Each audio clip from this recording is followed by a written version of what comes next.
Hello friends, welcome to chemistry दुनिया।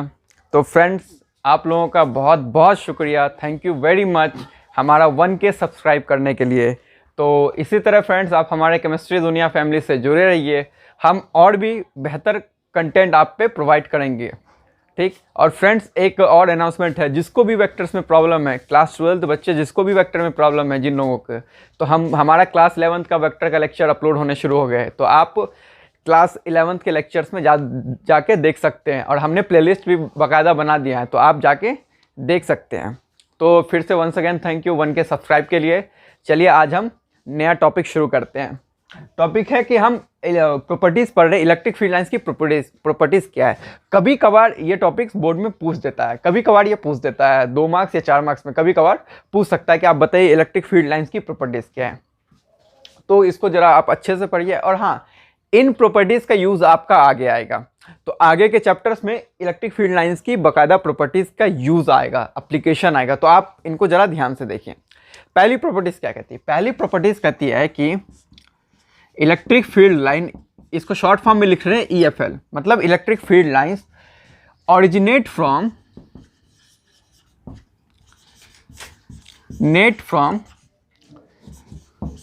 Positive charge और infinity and terminate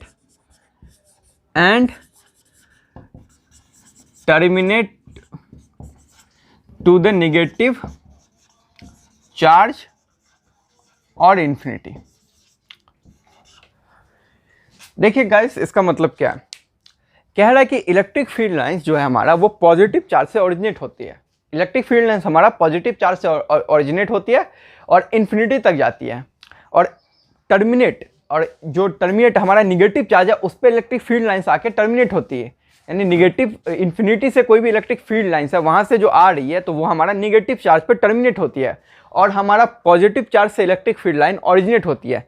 देखिए, इसको और अच्छे समझिए। मान लीजिए ये आपका प्लस क्यू चार्ज है, मान लीजिए आपका प्लस क्यू चार्ज है, तो जो आपका इलेक्ट्रिक फील्ड लाइंस है वो ओरिजिनेट होती है पॉजिटिव चार्ज से।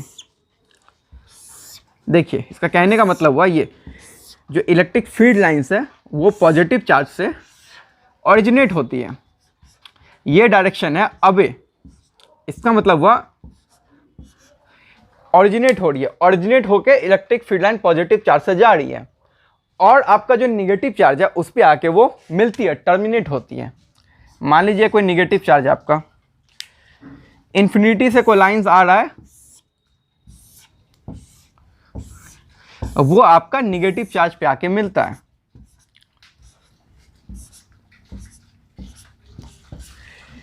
गाइस, हमने एक क्वेश्चन भी बताया था, आपको याद कीजिए जस्ट पिछले लेक्चर में, कि जो हम एक टेंजेंट लेते थे, हम इलेक्ट्रिक फील्ड लाइंस पे एक टेंजेंट लेते थे, तो वो हमारा इलेक्ट्रिक फील्ड की डायरेक्शन बताता था या फिर फोर्स की डायरेक्शन बताता था। देखिए, ये कोई हमारा इलेक्ट्रिक फील्ड लाइंस है, इस पर हम एक अगर टेंजेंट लेते थे तो वो हमारा इलेक्ट्रिक फील्ड की डायरेक्शन बताता था। तो ये होता था कि पॉजिटिव चार्ज का इलेक्ट्रिक फील्ड अवे रहता था, और निगेटिव चार्ज का इलेक्ट्रिक फील्ड टुवर्ड्स रहता था। यानी जिधर फोर्स की डायरेक्शन होती थी, उधर ही इलेक्ट्रिक फील्ड की भी डायरेक्शन होती थी। तो ये देखिए, यहाँ पॉजिटिव चार्ज से इलेक्ट्रिक फील्ड ओरिजिनेट होती है, और निगेटिव चार्ज पे इलेक्ट्रिक फील्ड आके मिलती है। समझ गए गाइस? अब देखिए, सेकंड आपको यही है, जो अभी कहा, सेकंड आपका प्रॉपर्टीज वही है, ये पहले प्रॉपर्टीज है, तो इसको आप लिख लीजिए। ठीक है डियर स्टूडेंट्स, पहली प्रॉपर्टीज हमारे क्या थे कि इलेक्ट्रिक फील्ड लाइंस ओरिजिनेट होती है पॉजिटिव चार्ज से और टर्मिनेट होती है नेगेटिव चार्ज पे। सेकंड प्रॉपर्टीज क्या कहती है कि tangent at any point, second properties कहती है कि tangent at any point on electric field lines, tangent at any point on electric field lines gives the direction of tangent at any point on electric field lines gives the direction of electric field and force, electrostatic force। देखिए मतलब क्या क्या है, आपको last lecture में बताया था कि अगर इलेक्ट्रिक फील्ड लाइंस, हमारा कोई भी ऐसा इलेक्ट्रिक फील्ड लाइंस है, इसके किसी भी पॉइंट पे अगर हमें कोई टेंजेंट ड्रॉ किया, अगर ये हमारा इलेक्ट्रिक फील्ड लाइंस है, इसी के किसी भी पॉइंट पे हम टेंजेंट ड्रॉ किए, तो वो हमारा डायरेक्शन देता है इलेक्ट्रिक फील्ड का, वो हमारा डायरेक्शन देता है इलेक्ट्रिक फील्ड का। और आपको हम इलेक्ट्रिक फील्ड के लेक्चर में बता चुके हैं कि जो डायरेक्शन आपकी इलेक्ट्रिक फील्ड की होती है वही डायरेक्शन आपकी इलेक्ट्रोस्टैटिक फोर्स की होती है। तो सेकंड प्रॉपर्टीज यही कहती है कि अगर आप इलेक्ट्रिक फील्ड लाइंस के किसी भी पॉइंट पे एक टेंजेंट ड्रॉ करेंगे, अगर आप इलेक्ट्रिक फील्ड लाइंस के किसी भी पॉइंट पे एक टेंजेंट ड्रॉ करेंगे तो वो आपको electric field and electrostatic force दोनों की डायरेक्शन देते हैं। वो आपको electric field and electrostatic force दोनों की डायरेक्शन देती है। ठीक, ये सेकंड प्रॉपर्टीज हो गई। थर्ड प्रॉपर्टीज देखिए क्या कहता है। थर्ड प्रॉपर्टीज कहता है कि जितना ज्यादा इलेक्ट्रिक फील्ड लाइंस की डेंसिटी होगी, जितना ज्यादा इलेक्ट्रिक फील्ड लाइंस की डेंसिटी होगी उतना ही ज्यादा उस जगह पे इलेक्ट्रिक फील्ड इंटेंसिटी होगी। मतलब क्या है समझिए आपको, कि आपका मान लीजिए ये इस तरह से दो आपका इलेक्ट्रिक फील्ड लाइंस है, इस तरह से दो आपका इलेक्ट्रिक फील्ड लाइंस है, इस तरह से दो आपका इलेक्ट्रिक फील्ड लाइंस है। हमने पॉइंट ए मार्क कर दिया और यहाँ पे हमने पॉइंट बी मार्क कर दिया। ठीक, हमने पॉइंट ए मार्क कर दिया, हमने पॉइंट बी मार्क कर दिया। अब आपसे यहाँ पूछ रहा है कि इलेक्ट्रिक फील्ड इंटेंसिटी कहाँ पे ज़्यादा है, पॉइंट ए पे ज़्यादा है कि पॉइंट बी पे ज़्यादा है। तो आप क्या बोलेंगे, अभी हमने प्रॉपर्टीज बताया कि जहाँ पे इलेक्ट्रिक फील्ड लाइंस की डेंसिटी ज़्यादा हो, जहाँ पे इलेक्ट्रिक फील्ड लाइंस की डेंसिटी ज़्यादा हो वहाँ पे इलेक्ट्रिक फील्ड की इंटेंसिटी ज़्यादा होगी। कैसे, ये देखिए यहाँ पे इलेक्ट्रिक फील्ड लाइन की डेंसिटी ज़्यादा है नहीं, यहाँ पे इलेक्ट्रिक फील्ड लाइंस के बीच में गैप कम है और यहाँ पे इलेक्ट्रिक फील्ड लाइंस के बीच में गैप ज़्यादा है। तो जहाँ पे गैप कम है वहाँ जितना कम गैप होता है जहाँ पे वहाँ पे वो उतना डेंस होता है। किसी भी अगर ऑब्जेक्ट के बारे में पढ़ते हैं कि मान लीजिए आप एग्जाम्पल समझ लीजिए, एक स्पंज ले लीजिए, स्पंज गद्दा, एक स्पंज ले लीजिए, बिल्कुल सिमेट्रिक एक आयरन रॉड ले लीजिए, बिल्कुल सिमेट्रिक एक आयरन ले लीजिए, ठीक ना। जितना बड़ा स्पंज ले रहे उतना बड़ा आयरन ले लीजिए, ठीक ना। अब आपको कहेगा कि इस आयरन और इस स्पंज में, इस गद्दे में और इस लोहे में डेंसिटी किसकी ज़्यादा है, तो आप क्या जवाब देंगे, बोलेंगे आप इस लोहे में डेंसिटी ज़्यादा है। क्यों? क्योंकि जो वाइट का गैप है, जो वाइट्स का गैप है लोहे में और स्पंज में, तो लोहे में बहुत कम गैप है वाइट्स का और स्पंज में बहुत ज़्यादा गैप है वाइट्स का। हाँ गाइस, तो देखिए अभी कहा था कि जहाँ पे हमारा डेंसिटी ज़्यादा होगा वहाँ पे इलेक्ट्रिक फील्ड इंटेंसिटी ज़्यादा होगा, यानी कि जहाँ पे गैप कम होगा, जहाँ पे गैप कम होगा वो तो डेंस होगा, वहाँ पे डेंसिटी ज़्यादा होगी, और जहाँ डेंसिटी ज़्यादा होगी तो वहाँ इलेक्ट्रिक फील्ड लाइन की इंटेंसिटी ज़्यादा होगी। तो आप लिख सकते हैं where the density of electric field lines is more, there the intensity of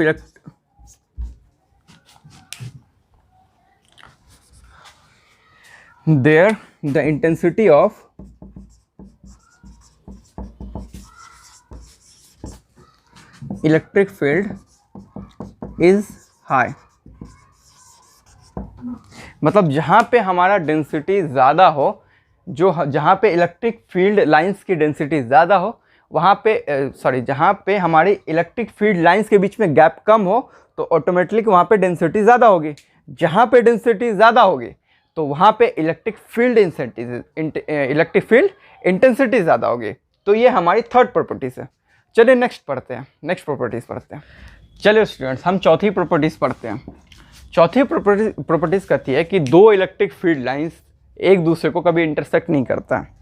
दो इलेक्ट्रिक फील्ड लाइंस एक दूसरे को कभी इंटरसेक्ट नहीं करता है। क्यों? देखिए प्रॉपर्टीज क्या है चौथी, two electric field lines never intersect each other. देखिए क्यों, रीज़न क्या है इसका। मान लीजिए आपकी एक इलेक्ट्रिक फील्ड लाइंस ये हुई, ठीक, एक मान लीजिए आपका ये इलेक्ट्रिक फील्ड लाइंस है और दूसरा मान के चलिए आपका ये इलेक्ट्रिक फील्ड लाइंस है, दूसरा मान लिया हमने ये इलेक्ट्रिक फील्ड लाइंस है। अभी जिससे जस्ट पहले हमने प्रॉपर्टीज पढ़ा था कि अगर हम इलेक्ट्रिक फील्ड लाइंस के किसी भी पॉइंट पे एक टेंजेंट ड्रॉ करेंगे तो वो हमें क्या देगा, इलेक्ट्रिक फील्ड या फोर्स की डायरेक्शन देगा, ठीक ना। मान लीजिए अगर हम इस पॉइंट पे टेंजेंट ड्रॉ किया तो एक टेंजेंट हमारे इस पॉइंट पे ये हो जाएगा, एक टेंजेंट हमारे इस पॉइंट पे ये हो जाएगा, दो टेंजेंट ड्रॉ हो जाएंगे इस पॉइंट पे। तो क्या ये कभी पॉसिबल है कि किसी एक पॉइंट पे इलेक्ट्रिक फील्ड की दो डायरेक्शन हो या फोर्स की दो डायरेक्शन हो? ये तो इम्पॉसिबल है, ये हो ही नहीं सकता। किसी भी एक पॉइंट पे इलेक्ट्रिक फील्ड लाइंस की दो डायरेक्शन हो ही नहीं सकती है, समझे? तो प्रॉपर्टीज कहती है कि two electric field lines never intersect each other. Why? Because when we draw a tangent on point, when we draw a tangent on intersection point, it gives two direction of electric field, it gives two direction of electric fields and force, और force जो समझिए, it gives two direction of electric field and force which is not possible। समझे? तो ये आपका चौथा properties है। ये रीजन भी लिख देते हैं, आप ये रीजन यहां पे लिख लीजिए।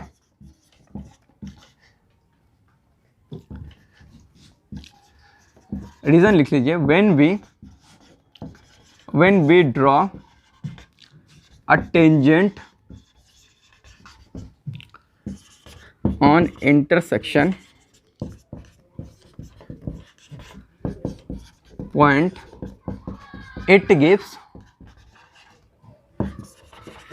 two direction of electric field और force, जो आप समझ लीजिए, ठीक ना, which is not possible। तो ये आपका चौथी प्रॉपर्टीज है। कभी कभी इसका रीजन पूछ लेता है, कभी कभी, नहीं तो ज़्यादातर आपको बोर्ड्स में प्रॉपर्टीज ही पूछती है। तो चलिए अब हम पढ़ते हैं पांचवी प्रॉपर्टीज। पांचवी प्रॉपर्टीज क्या कहती है कि इलेक्ट्रिक फील्ड लाइंस कभी भी क्लोज लूप में एग्जिस्ट नहीं करती है, वो कभी क्लोज लूप फॉर्म नहीं करती है, समझे? Electric field lines never form close loop, electric field lines never form a close loop. Why? चलिए, पहली प्रॉपर्टीज हमने क्या पढ़ी थी? पहली प्रॉपर्टीज हमने पढ़ी थी कि इलेक्ट्रिक फील्ड लाइंस पॉजिटिव से ऑरिजिनेट होती है और निगेटिव पे टर्मिनेट करती है। हमने यही पढ़ी थी। हमने पढ़ा था कि पॉजिटिव से ऑरिजिनेट होता है, मान लीजिए पॉजिटिव से ऑरिजिनेट हो रहा है, मान लीजिए यहीं पे आपका निगेटिव चार्ज है। तो अगर ये आपका नेगेटिव चार्ज है तो ये पॉजिटिव से जो लाइंस ऑरिजिनेट हो रहा है, तो वही लाइंस जा करके आपको निगेटिव पे मिलेगा, वही लाइंस जा करके आपको निगेटिव पे मिलेगा। हमने पहली प्रॉपर्टीज में पढ़ी थी कि इलेक्ट्रिक फील्ड लाइंस ऑरिजिनेट होता है पॉजिटिव से और टर्मिनेट होता है नेगेटिव पे। तो अगर हमने दो चार्ज रखा, मान लीजिए अगर ये पॉजिटिव से चार्ज कोई भी इलेक्ट्रिक फील्ड लाइंस हमारा ऑरिजिनेट हुआ, तो वो जाके किस पे टर्मिनेट होगा? वो जाके होगा आपका निगेटिव पे टर्मिनेट, ठीक? तो क्या ये पॉसिबल है कि ये पॉजिटिव निगेटिव पे टर्मिनेट ना होके वापस पॉजिटिव पे आ जाए? क्या ये पॉसिबल है? नहीं, ये पॉसिबल ही नहीं है। अगर ये पॉसिबल होगा तो हमारा पहला प्रॉपर्टीज जो पढ़ा था वो वैलिड ही नहीं होगा। हमने जो पहली प्रॉपर्टीज पढ़ी थी तो वो तो इनवैलिड हो जाएगी, समझ रहे हैं? हमने जो पहली प्रॉपर्टीज पढ़ी थी वो इनवैलिड हो जाएगी। पहली प्रॉपर्टीज थी कि इलेक्ट्रिक फील्ड लाइंस पॉजिटिव से ऑरिजिनेट होती है और निगेटिव पे टर्मिनेट होती है। अगर ये क्लोज लूप फॉर्म करने लगे तो हमारी पहली प्रॉपर्टीज तो इनवैलिड होगी।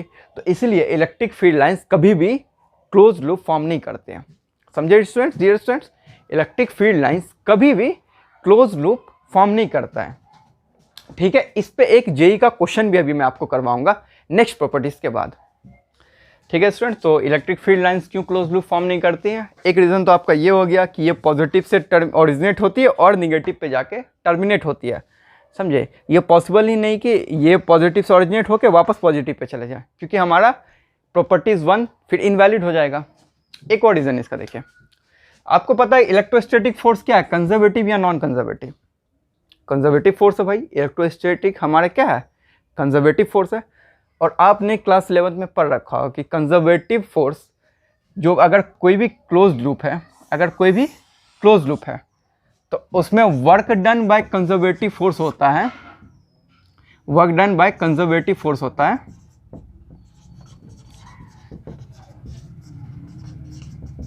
0, work done by conservative force होता है आपका 0।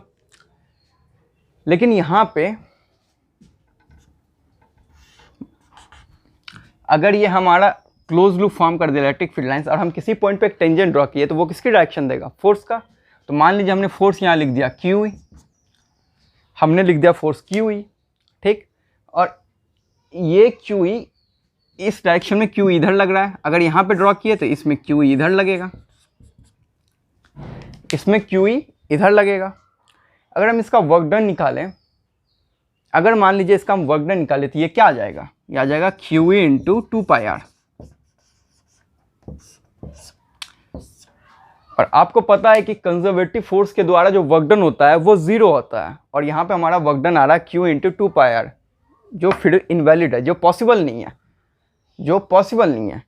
तो इसीलिए जो हमारा जो इलेक्ट्रिक फील्ड लाइन्स है वो क्लोज लूप में कभी एग्जिस्ट नहीं करता है। देखिए एक चीज़ बता रहे आपको, इसमें साथ कुछ बातें हैं। हमने तो लाइंस तो देख नहीं रखा है, हमने तो ना ही इलेक्ट्रिक फील्ड लाइंस देख रखा है, ना ही मैग्नेटिक फील्ड लाइंस देख रखा है। तो ये साइंटिस्ट ने अगर जो ये प्रॉपर्टीज़ दिया, तो वो जो प्रॉपर्टीज़ उसने लिखा, तो वो प्रॉपर्टीज़ क्यों लिखा, जो ये चीज़ फॉर्म कर रहा है, ये परफॉर्म कर रहा है, जो चार्ज परफॉर्म कर रहा है, जैसा जैसा बिहेव कर रहा है, वो उसी हिसाब से प्रॉपर्टीज़ लिखता गया। वो देखा गया कि जो इलेक्ट्रिक फील्ड लाइंस को पॉजिटिव से ओरिजिनेट होती है और नेगेटिव पे टर्मिनेट होती है, ये उसने ऐसा कैसे लिख दिया, क्योंकि ये उस तरह का कुछ प्रॉपर्टीज़ बिहेव कर रहा था, तभी उसने ऐसा लिख दिया। ये तो हमने इमेजिनरी लाइन मान रखा, क्या ज़रूरी थोड़ी है कि ऐसा ही लाइन, ये तो अपने समझने के लिए साइंटिस्ट ने इसे ऐसा बनाया कि हम कोई भी चीज़ अगर हम इन्वेंट करते, ईजाद करते, तो किस लिए करते हैं कि हमारा चीज़ें बेहतर हो जाए, हम उसे बहुत आसानी समझ जाए। अगर हमने यूनिट को डेवलप किया तो क्यों किया, हमने केजी डेवलप किया क्यों किया, क्योंकि अगर हम कहीं भी दुनिया में जाए, अगर हम यहाँ पे शॉपिंग कर रहे हैं, वहाँ पे ले रहे हैं, कहीं भी ले रहे हैं, तो 1 kg की एक फिक्स वैल्यू है। तो चीज़ें आसान करने के लिए साइंटिस्ट ने कुछ डेवलप किया। तो ये इलेक्ट्रिक फील्ड लाइंस बिल्कुल इमेजिनरी लाइंस है। ये जो प्रॉपर्टीज़ जो बिहेव करता है, शो करता है, तो उसी पे कुछ कुछ प्रॉपर्टीज़ लिखा गया, ये कुछ बिहेव करता है, उसी पे कुछ कुछ प्रॉपर्टीज़ बताया गया। तो ये जो प्रॉपर्टीज़ है electric field lines number close form है क्लोज लूप, इसमें कुछ बच्चों को कन्फ्यूज़न होता है। देखिए सबसे ईजी समझने का तरीका ये है कि आप पॉजिटिव से लाइन पॉजिटिव से ऑरिजिनेट होता है इलेक्ट्रिक फील्ड लाइंस, तो नेगेटिव पे टर्मिनेट होता है। अगर ये पॉजिटिव से ऑरिजिनेट होकर वापस पॉजिटिव पे आ जाए तो हमारा प्रॉपर्टीज़ 1 इनवैलिड हो जाएगा। अगर यहाँ पे हमने क्लोज लूप फॉर्म कर दिया तो हमको पता है इलेक्ट्रोस्टैटिक फोर्स हमारा कंजर्वेटिव फोर्स है, और कंजर्वेटिव फोर्स का क्लोज लूप में वर्क डन 0 होता है। मतलब आपने जहाँ शुरुआत किया वापस वहीं पहुँच गया। कंजर्वेटिव फोर्स का वर्क डन क्लोज लूप में 0 होता है, लेकिन यहाँ पे वर्क डन 0 नहीं आता है, यहाँ पे वर्क डन आएगा QE इंटू 2πr। तो फिर ये भी पॉसिबल नहीं है, क्योंकि अगर कंजर्वेटिव फोर्स का यहाँ पे वर्क डन आने लगा तो हमने आज तक जितने भी work done by conservative force पढ़ा है 0 पिछले 11th क्लास में, तो वो सारे इनवैलिड हो जाएंगे। समझ रहे स्टूडेंट्स बात को। तो 5वीं प्रॉपर्टीज़ थोड़ी सी कन्फ्यूज़न है, इस पर ज़रा ध्यान रखिएगा। ठीक, चलिए हम नेक्स्ट प्रॉपर्टीज़ पढ़ते हैं। ठीक है डियर स्टूडेंट्स, अब देखिए ये लास्ट प्रॉपर्टीज़ है। ये कह रहा है कि नंबर ऑफ लाइन्स ऑरिजिनेटिंग और terminating is directly proportional to magnitude of charge. इसका मतलब क्या होता है कि जितने नंबर ऑफ लाइन्स, अगर किसी एक चार्ज है, मान लें उससे जितने नंबर ऑफ लाइन ओरिजिनेट हो रहे हैं या फिर उस पर टर्मिनेट हो रहा है, वो डायरेक्टली प्रोपोर्शनल होता है मैग्नीट्यूड ऑफ चार्ज। समझिए मतलब क्या। मान लीजिए अगर हमारा 1 कूलम चार्ज से हमें 20 लाइन्स निकल रहा है। मान लीजिए अगर दिया हुआ है 1 कूलम चार्ज से 20 लाइन इलेक्ट्रिक फील्ड लाइन्स निकल रहा है, पूछ रहा है 5 कूलम चार्ज से कितने निकलेगा। सिंपल, जितने मैग्नीट्यूड ऑफ चार्ज है उतने इलेक्ट्रिक फील्ड लाइन्स, सीधा मल्टीप्लाई कर दीजिए, कितने हो गए 100।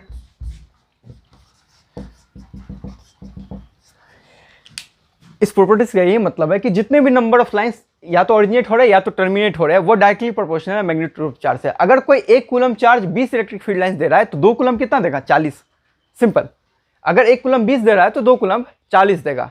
सिंपल, इसका बिल्कुल मतलब यही है। ठीक, एक जेई का सवाल कीजिए आप लोग, एक जेई का बेहतरीन सवाल है। ठीक है डियर स्टूडेंट्स, ये जेई में एक सवाल आया था, ये ABCD 4 ऑप्शन दे रखे थे, इसमें पूछ रहा है इसमें ट्रू कौन सा है, कौन सा ट्रू है।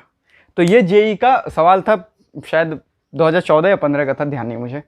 तो ये एक सवाल था, ये दोनों प्लस प्लस चार्ज है, हर जगह दोनों प्लस चार्ज है। तो ए ऑप्शन ये दे रखा है, बी ऑप्शन ये दे रखा है, सी ऑप्शन ये दे रखा है, डी में कह रहा है कि नन ऑफ दिस, इनमें से कोई नहीं। तो सवाल यही था कि इनमें से कौन सा सही बना हुआ है।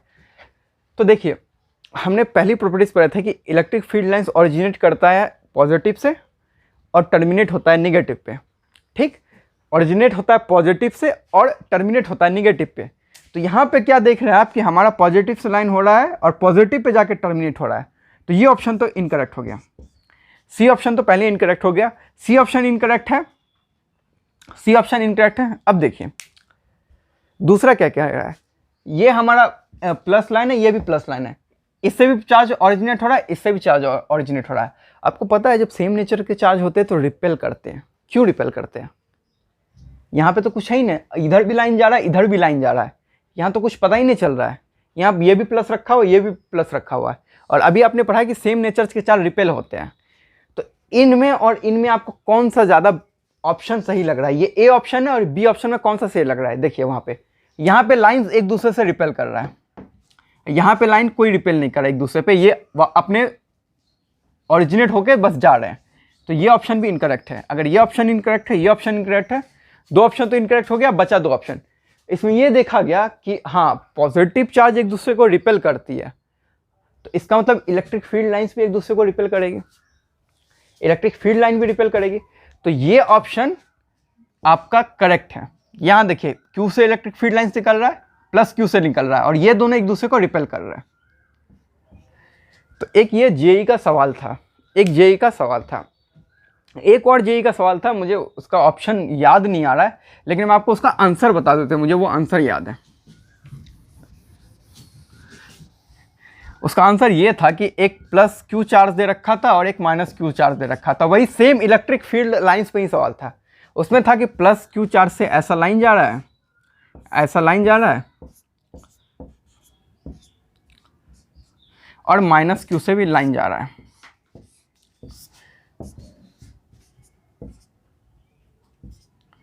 यहां तक तो आप समझ गए। इसको ध्यान से देखिए, अभी आपने पढ़ा था प्लस Q से ओरिजिनेट होता है और माइनस Q में टर्मिनेट होता है। तो ये लाइन जो प्लस Q पे निकलेगा ना, वो माइनस Q पे जाएगा, ये लाइन प्लस Q पे निकलेगा, माइनस Q पे जाएगा। ये उसका आंसर ये था। मुझे ऑप्शंस याद नहीं आ रहे, अगर मुझे आएंगे तो मैं डिस्क्रिप्शन में वो स्क्रीनशॉट प्रोवाइड कर दूंगा या फिर नेक्स्ट क्लास में वो बता दूंगा, मुझे वो ध्यान नहीं आ रहा है, लेकिन उसका आंसर ये था इलेक्ट्रिक फील्ड लाइंस पे। तो यही मैं समझाना चाह रहा था कि इलेक्ट्रिक फील्ड लाइंस पॉजिटिव और निगेटिव, पॉजिटिव से ऑरिजिनेट होता है और निगेटिव पे टर्मिनेट होता है।